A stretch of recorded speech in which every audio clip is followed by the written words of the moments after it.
Welcome to the Alcohol Minimalist Podcast. I'm your host, Molly Watts. If you want to change your drinking habits and create a peaceful relationship with alcohol, you're in the right place.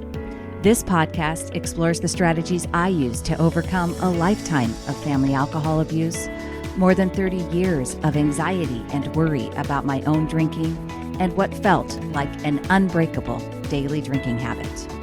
Becoming an alcohol minimalist means removing excess alcohol from your life so it doesn't remove you from life. It means being able to take alcohol or leave it without feeling deprived.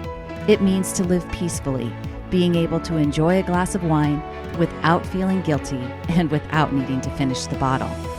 With science on our side, we'll shatter your past patterns and eliminate your excuses. Changing your relationship with alcohol is possible. I'm here to help you do it. Let's start now. Well, hello and welcome, or welcome back to the Alcohol Minimalist Podcast with me, your host, Molly Watts, coming to you from, we are going to say it's a blustery day here in Oregon. Do you all remember the Winnie the Pooh and the blustery day story? I sure do. And I think that was the first time I ever learned the word blustery. Back then, I lived in Iowa. And to be honest, Iowans don't get a lot of blustery days, maybe thunderstorms when the thunderstorms roll in, but still, and certainly tornadoes are blustery, I guess. But I think of blustery as being rainy and windy altogether. And as I look out my window here in Oregon, there are just leaves everywhere, right? It's fall. And so the winds came through this weekend and the wind. And so all the leaves that are getting ready to fall are just now down on the ground everywhere. And it's very rainy too. So a blustery day here in Oregon. How are you doing if you are listening to this in real time? It is Monday, October 27th. And how has your More Sober October been going? I hope it's been great. And before we get going into this week's episode, I do just want to thank you for being here this month, for coming along for the ride, for listening, for caring, and for staying curious, about your habits, your goals, and yourself. And whether or not this month has gone exactly as planned, or not even close, maybe, you are listening right now because you care. You care about who you are, you care about who you're becoming, and that matters more, really, than any tally of drinks or the number of alcohol-free days that you may have achieved right now. So we're going to get into that. Before we do, I do want to invite all of you to come join me for No Binge November. We're headed right into No Binge November, literally, right after the end of October and More Sober October on Friday, October 31st. We'll head into November on November 1st and No Binge November. And this is an opportunity to take my Just One More Rewiring the Binge Brain course. I only offer it a couple of times a year, and this is one of those times. So you get the course, you get access to it for lifetime, and you get 2 coaching sessions, which is something, group coaching sessions, which isn't always a part of the course. And it's only $39. And it is a great opportunity to dive into binge behavior. And if you've never experienced group coaching, it's a great opportunity to see what that is all about as well. You can sign up, go directly to go.mollywatts.com. That's go.mollywatts.com. And there's lots of information there, and it will take you to the sign-up page, or I'll also link that in the show notes. But I would love to have you join me in No Binge November. All right, so today we're wrapping up the series that I've been talking about, which is Who Are You Without the Drink, that we've been kind of diving into throughout More Sober October. And definitely this episode is going to be deeper than just a summary of all the things that we've talked about, because it's really about creating identity and the real shift that has been happening, I hope for you, beneath the surface, about really talking about who it is that you are practicing becoming, not just what you've been doing or not doing, if that's the case. So at the very beginning of the month, right? Before October even started, we talked about what a more sober October actually meant. And I said, this isn't about being perfect. It's about being more aware, more intentional, and more aligned with your long-term values. And we anchored that idea with two really important truths that one, small wins stack up. So small steps lead to big wins. I always say that.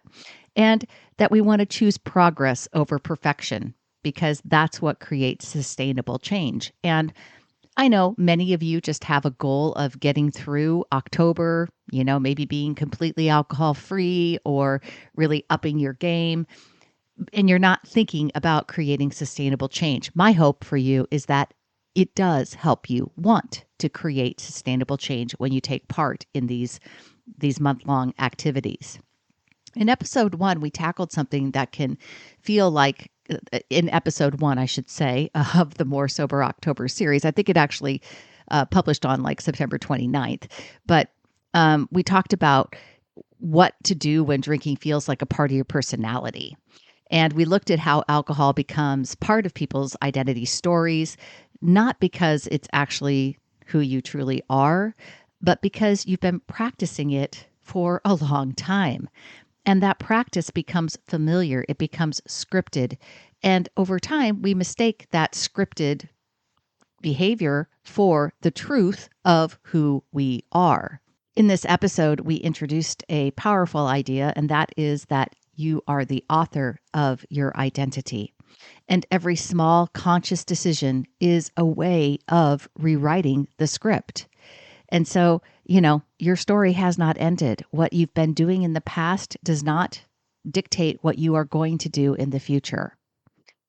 And here's the part that's easy to miss that you may not have noticed over the course of this month. The changes that you've made this month may not feel loud. They may not feel dramatic. And it may not even feel like real change. But that's exactly how real transformation works. It starts subtly, like a slight pause where there used to be a reflex behavior, like choosing to feel something instead of trying to repress it or flee from it, like noticing your thoughts before they become feelings and actions. And this is what James Clear says or calls casting votes for the kind of person you want to become.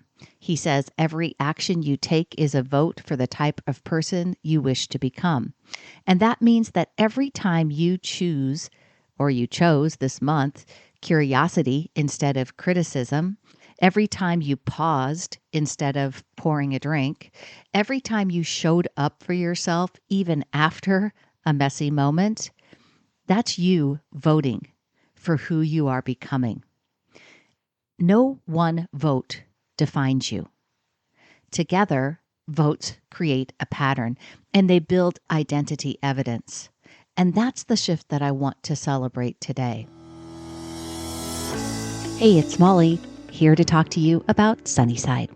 If you've listened to this show for any length of time, you know that Sunnyside is my number one recommendation for drinking apps that help you change your relationship with alcohol. I've been a Sunnyside partner for more than 3 years now. And one of the key reasons that I chose Sunnyside to be my app of choice is that they are really focused on continuous improvement, just like me. And for you, it is continuous improvement of the app in terms of how the customer is experiencing it. They've completely redesigned the progress tab from the ground up, which makes it easier for you to see your progress over time. They've introduced mini infographics to help you better see the big picture of drinks reduced and how dry days have added up since you joined Sunnyside. They have a dry day streak tracker now for those of you that are focused on taking a real extended break from drinking, and they intelligently surface trends in your data to highlight any positive things for you, and like a steady decrease in overall drinks over the course of time. These changes and these improvements are something that Sunnyside has continued to do ever since I started working with them. You can check it out over at sunnyside.co/Molly and get started on a 15-day free trial today.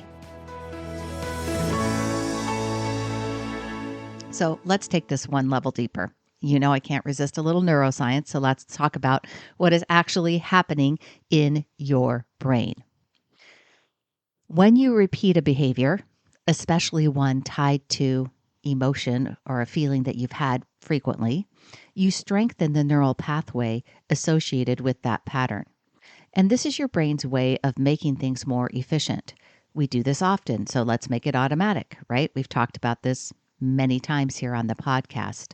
And it's why your drinking may feel automatic, but it's also really good to understand because it's not your destiny. It's not a problem. It's just what you have trained your brain to do. It's that repetition that is what has been important.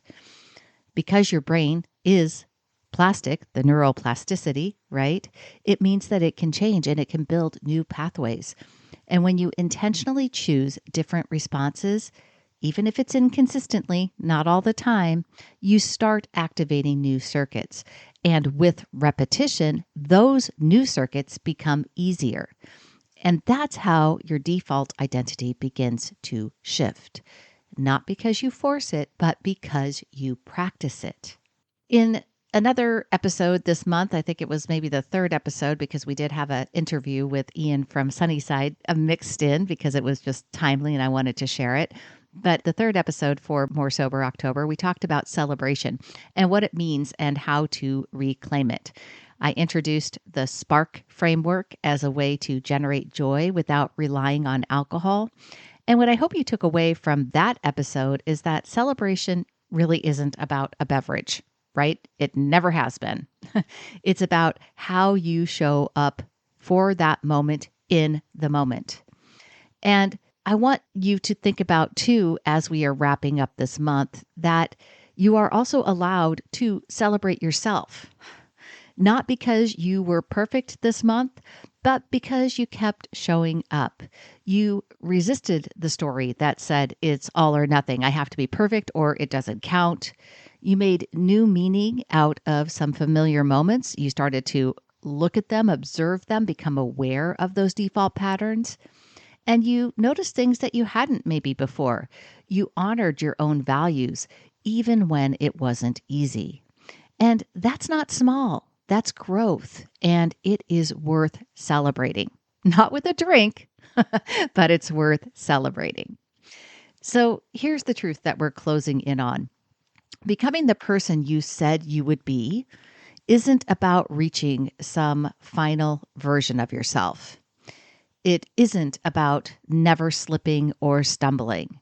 And it isn't about checking boxes or hitting long alcohol-free streaks even.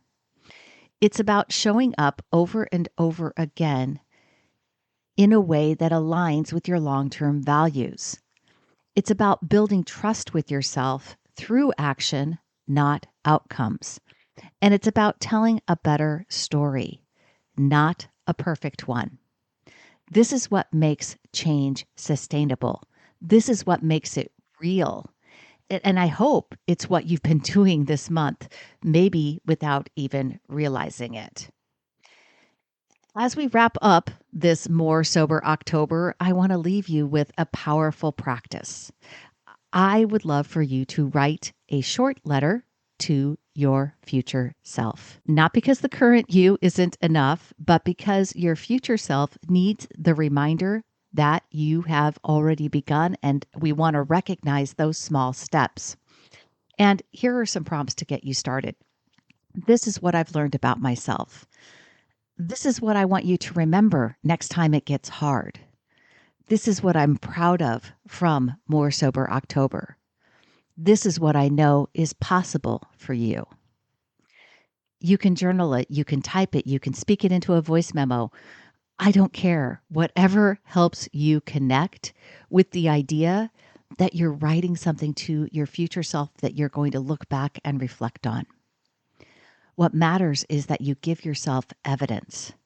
Because change isn't just about what you believe, it's about what you remember. And let's face it, our brains tend to look for negativity. It's that our brains try to protect us, but in doing so, it has a bias towards negativity. And we have to consciously look for and build the case for progress. Remind ourselves it's progress, not perfection. And sometimes the kindest thing that we can do for ourselves is leave a breadcrumb trail for the future so that we can look back on it.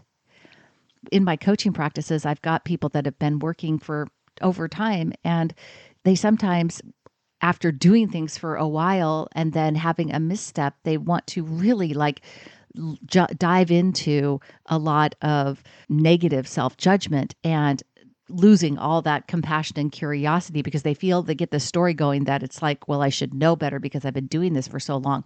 And having this type of journal practice allows them to go back in time and see where they have come from and what they have been learning and remind themselves about all the gains that they have been making. So it's a great practice. And notice I did say practice, not exercise. I really want you to build a practice of writing to your future self and reminding yourself of the gains that you have made. All right, so here we are, the end of More Sober October and the beginning of what comes next. Maybe it's another experiment. Maybe it's joining me for No Binge November. Maybe it's just more peace, more alignment, more clarity. Whatever it is, I hope that you carry this truth with you. You are becoming someone who desires alcohol less. You are becoming an alcohol minimalist. And go out today, do something that is just another vote for who you are becoming. That's all I have for you this week, my friends. I hope you have a very wonderful end of October. Happy Halloween, and I will see you on Thursday. Thanks for listening to the Alcohol Minimalist Podcast. Take something you learned from this week's episode and put it into action. Changing your drinking habits and creating a peaceful relationship with alcohol is 100% possible. You can stop worrying, stop feeling guilty about overdrinking, and become someone who desires alcohol less. I work with people in 2 different ways, and you can learn about them over at my website. Go to www.mollywatts.com/workwithme or reach out to me directly. Shoot me an email, molly@mollywatts.com. We'll jump on a call and decide what might work best for you. This podcast is really just the beginning of our conversation. Let's keep it going. If there's one thing I know, it's that change is way easier when you stop trying to do it alone.